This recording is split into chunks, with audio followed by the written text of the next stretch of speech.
life, every day, late at night, not okay. All I want, and I pray.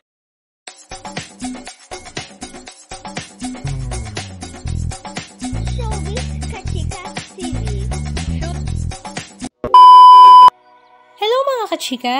Kahapon nga ay binahagi ni Jinky Pacquiao sa kanyang social media account na sila nga ay palipad papuntang London, United Kingdom kasama nga niya ang kanyang asawa na si Manny Pacquiao at ang anak na si Michael para ihatid nga ang kanilang panganay na anak na babae na si Mary Divine Grace o Princess.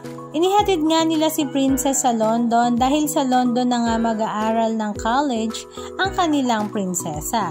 Kaya naman ang kanilang anak na si Queenie ay talaga namang non-stop ang iyak dahil nga ang kanyang ate ay aalis na para mag-aral sa malayong lugar at for the first time nga daw ay nagkahiwalay ang dalawa at kaya naman non-stop nga ang kanilang iyakan.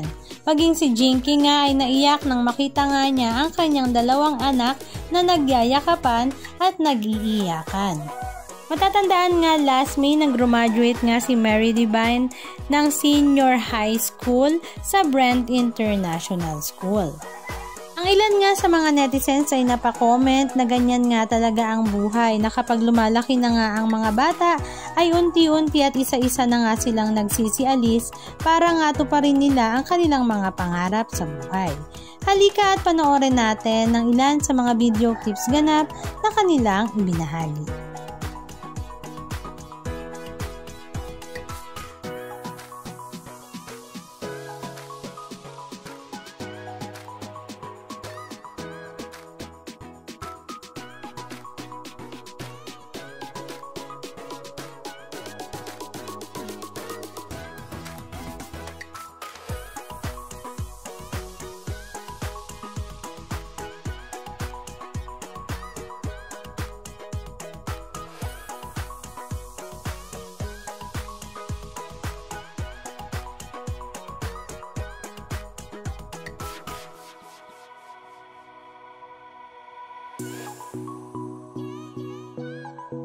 Anong masasabi nyo mga kachika? Just comment down below and please don't forget to subscribe.